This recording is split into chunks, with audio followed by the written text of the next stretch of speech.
Assalamualaikum warahmatullahi wabarakatuh. Selamat pagi anak-anak. Jumpa kembali dalam pembelajaran ilmu pengetahuan alam. Hari ini kita akan melanjutkan pembelajaran tentang genetika, lebih tepatnya yaitu tentang kelainan pada pewarisan sifat. Oke, perhatikan itu ada gambar foto satu keluarga dari orang Afrika. Mereka semuanya berkulit hitam, tapi ada satu anggota keluarga yang ternyata memiliki kulit putih. Apakah yang kalian pikirkan tentang anak ini? Apakah anak ini diadopsi oleh keluarga ini? Atau anak ini memiliki kelainan sifat? Untuk mengetahuinya, maka hari ini kita akan belajar yang pertama, kelainan yang diwariskan melalui autosom. Yang kedua, ada juga kelainan yang diwariskan melalui gonosom. Dan yang ketiga, pewarisan sifat dalam pemulihan hewan dan tumbuhan. Masih ingatkah kalian autosom dan gonosom? Oke, untuk mengingatnya kembali, kita pelajari hari ini. Kelainan yang diwariskan melalui autosom yang dimaksud adalah penyakit menurun autosom, penyakit yang diwariskan melalui kromosom autosom atau tubuh dan tidak tergantung pada jenis kelamin. Oleh karena itu, penyakit ini bisa menyerang siapa saja. Penyakit menurun autosom ada dua, yaitu penyakit dominan. Artinya, gen yang membawainya adalah gen yang bersifat dominan homozigot atau dominan heterozigot, seperti polidaktili, sindaktili, dan talasemia. Sedangkan penyakit resesif berarti penyakit ini gennya adalah bersifat resesif seperti albino, fenilketonuria, dan anemia sel sabit. Kita bahas yang pertama tentang autosom dominan. Apakah polidaktili itu? Perhatikan gambar ini ya. Setiap orang memiliki jari rata-rata 5, tapi pada penderita polidaktili dia akan memiliki jari dengan jumlah lebih dari normalnya. Karena dia dominan, maka genotipnya adalah berbentuk P besar P besar atau kita sebutnya dia homozigot dominan, sedangkan P besar P kecil ini adalah yang heterozigot dominan. Sedangkan kita yang normal memiliki genotipnya adalah P kecil P kecil. Kemudian ada juga sindaktili. Berbeda dengan polidaktili, kalau polidaktili ini jarinya lebih dari normal, sedangkan sindaktili dia akan memiliki jari yang rangkap, atau berdekatan. Nah, di sini untuk yang normal S kecil, sedangkan yang menderita maka dia karena dominan bisa berupa dominan heterozigot, ini S besar S kecil, atau dominan homozigot S besar S besar. Kemudian yang ketiga adalah talasemia. Talasemia adalah kelainan pembentukan hemoglobin sehingga jumlah sel darah merah sedikit. Selain itu, bentuk sel darahnya abnormal dan ukurannya kecil. Kita lanjut pada autosom dominan. Masih polidaktili, bagaimanakah persilangannya? Kita perhatikan. Misal, seorang laki-laki penderita polidaktili heterozigot menikah dengan seorang wanita polidaktili heterozigot pula. Berapa persen kemungkinan anak yang normal dari pernikahan tersebut? Jadi kedua orang tuanya polidaktili, mungkin nggak mereka memiliki anak yang normal. Jadi polidaktili heterozigot itu gametnya karena dominan berarti P besar P kecil. Polidaktili heterozigot yang perempuan juga P besar P kecil. Kalau kita turunkan P besar ketemu P besar, P besar P kecil, P besar P kecil, P kecil P kecil. Masih ingat ya cara menyilingkannya? Sehingga didapatkan perbandingan fenotip. Untuk yang P besar polidaktili homozigot, jelas ini jarinya lebih dari 5, ada 25%. Yang heterozigot ada 2 sehingga besarnya adalah 50%. Sedangkan yang normal hanya ada satu anak 25%. Jadi meskipun kedua orang tuanya memiliki jari lebih dari 6, tapi masih memungkinkan memiliki anak dengan jumlah jarinya normal adalah sebanyak 25%. Kita lanjut pada autosom resesif. Ada penyakit yang namanya fenilketonuria atau gangguan mental. Beberapa gangguan mental yang diketahui adalah imbisil, debil, dan idiot atau kita biasanya menyebutnya sebagai Down syndrome. Kondisi ini diakibatkan kekurangan enzim fenilalanin hidroksilase. Enzim tersebut berfungsi untuk mengubah asam amino fenilalanin menjadi tirosin. Produksi enzim tersebut dikendalikan oleh gen dominan. Oleh karena itu, seorang anak yang memiliki gen homozigot resesif tidak bisa memproduksi enzim tersebut. Kemudian ada anemia sel sabit, disebut juga siklemia.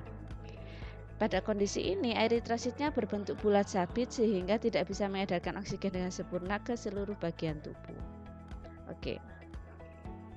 Kita pelajari autosom resesif. Selanjutnya yaitu albino. Albino merupakan kelainan yang disebabkan oleh tidak terbentuknya pigmentasi tubuh. Jadi, kalau orang normal itu memiliki gen warna yang berbentuk dominan A besar.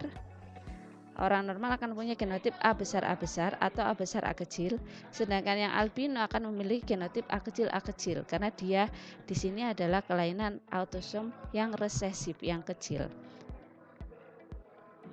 Ini adalah contoh keluarga albino dari Indonesia. Ya, jadi ini bukan orang bule yang diadopsi sama keluarga ini, tapi dua anak ini adalah albino. Bagaimana kedua orang tua yang kita lihat ini secara fisik mereka ini berkulit normal, tapi bisa memiliki anak yang albino, berkulit putih, bahkan rambutnya putih, bulu matanya juga putih. Bagaimanakah prosesnya? Oke, perhatikan. Misalnya seorang laki-laki normal heterozigot menikah dengan seorang wanita normal heterozigot pula. Berapa persen kemungkinan anak yang albino dari pernikahan tersebut? Jadi kalau kita lihat di sini, kita anggap aja ayah dan ibunya ini adalah normal, tetapi normalnya heterozigot. Berarti A besar A kecil, A besar A kecil. Disilangkan seperti ini, sehingga ternyata dalam hasilnya didapatkan untuk anak yang normal heterozigot hanya ada 1 atau 25%. Kemudian normal heterozigotnya adalah 50%, sedangkan albino dia memiliki jumlah 25%.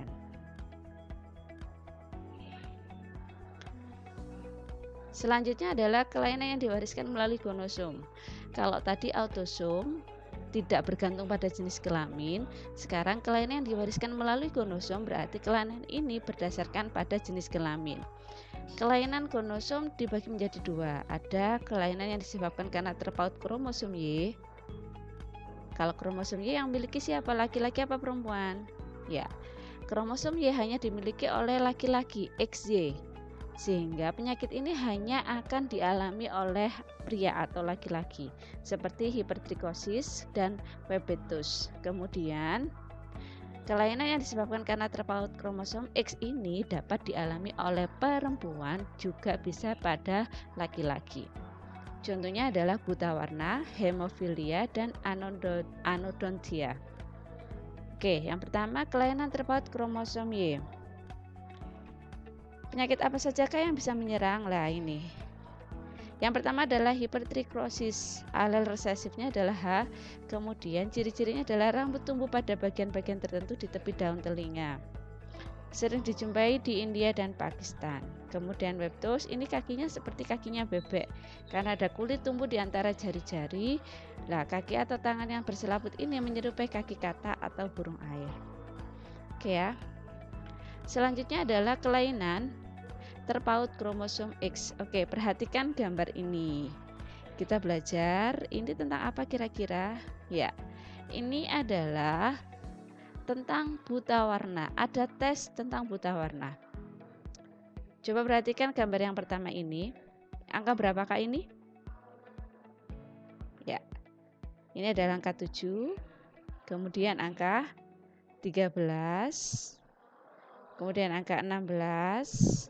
8, 12, dan 9. Adakah yang salah dalam mengeja angka ini? Jika kalian mengalami kesalahan, bisa jadi kalian mengalami buta warna.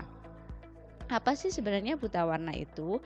Kelainan buta warna disebabkan oleh gen yang terpaut pada kromosom X dan bersifat resesif. Kehadiran gen XCB ini pada kondisi heterozigot pada wanita hanya akan menyebabkan ia sebagai karier. Dan jika pada pria, kehadiran gen XCB akan menyebabkan buta warna. Contoh, laki-laki normal menikah dengan seorang wanita karier buta warna. berapa persen kemungkinan anak perempuan yang normal dari pendidikan tersebut? Oke, caranya seperti ini. Kita tahu di sini ada laki-laki normal. Laki-laki normal berarti XY. Sedangkan wanita karier XJB sama X. Cukup satu saja kromosom X yang ada CB-nya, maka dia disebut sebagai wanita karier. Jika kedua-dua X ini adalah ada CB-nya, maka wanita ini disebut sebagai wanita buta warna. Setelah itu XJB kita silangkan, hasilnya seperti ini.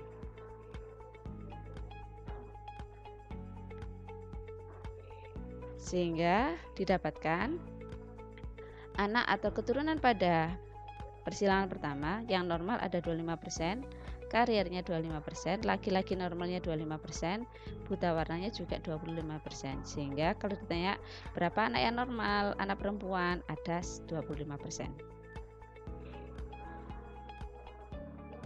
Kelainan berikutnya yaitu hemofili. Hemofili ini kondisi di mana darahnya sukar membeku. Jika ada seorang wanita yang mengalami hemofili, maka bisa dikatakan wanita ini akan mati. Karena pada kondisi homozigot resesif, hemofilia bersifat letal atau mematikan bagi wanita, sehingga hampir tidak ada wanita yang mengalami penyakit hemofilia. Contoh, wanita karier hemofilia menikah dengan seorang laki-laki hemofili. Berapa persen kemungkinan anak yang meninggal dari pernikahan tersebut? Jadi, kalau kita perhatikan, di sini ayah dan ibunya sama-sama karier. Ibunya karier, laki-lakinya hemofili. Maka kejadiannya adalah didapatkan satu anak wanita yang hemofili dan bersifat letal sehingga dia akan meninggal. Kelainan terpaut kromosom X anodontia merupakan kelainan pada seorang yang tidak mempunyai benih gigi pada rahangnya, jadi dia tidak bisa memiliki gigi. Gen resesif penyebab anodontia adalah A, sehingga pewarisan sifatnya juga seperti pada buta warna. Ini wanita karier anodontia menikah dengan seorang laki-laki normal. Jadi ini ada wanita punya gigi tapi dia punya gen anodontia. Kemudian laki-lakinya normal. Apakah dia akan memiliki anak yang juga mengalami kemungkinan anodontia? Nah, ternyata dari sini ternyata dia akan memiliki anak laki-laki yang anodontianya 25%.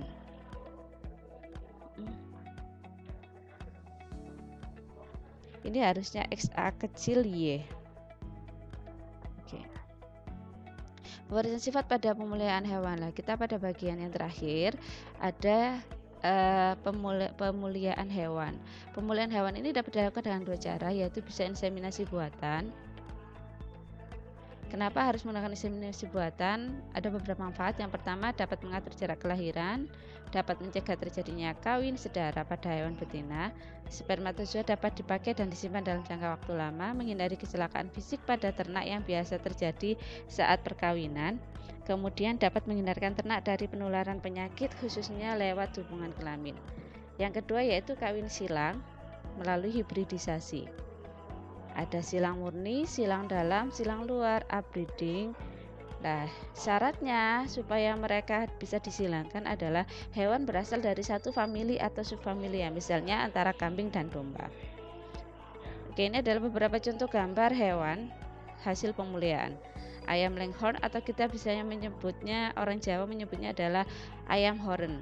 Ayam horn ini bisa menghasilkan telur sekitar 280 butir telur per tahunnya. Kemudian ada sapi Bali. Ini daya tahan tubuhnya sangat bagus. Kemudian kalau pada tumbuhan hanya bisa dilakukan melalui hibridisasi. Contohnya adalah hasilnya adalah variasi warna pada bunga anggrek. Kemudian sedap malam. Ada lagi yaitu bunga mawar warna-warni yang warnanya sembar-sembur seperti ini. Kemudian peningkatan kandungan kurkumin pada temulawak.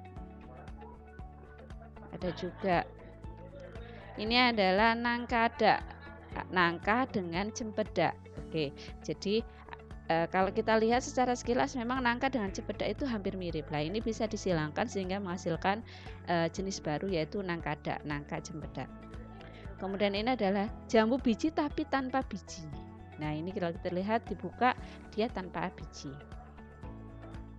Oke, itu adalah pembelajaran kita hari ini. Semoga yang kita pelajari hari ini menjadi ilmu yang bermanfaat. Selanjutnya, silakan kalian kerjakan tugas sesuai dengan perintah yang ada di Edmodo. Selamat belajar, semoga menjadi ilmu yang bermanfaat. Terima kasih. Assalamualaikum warahmatullahi wabarakatuh.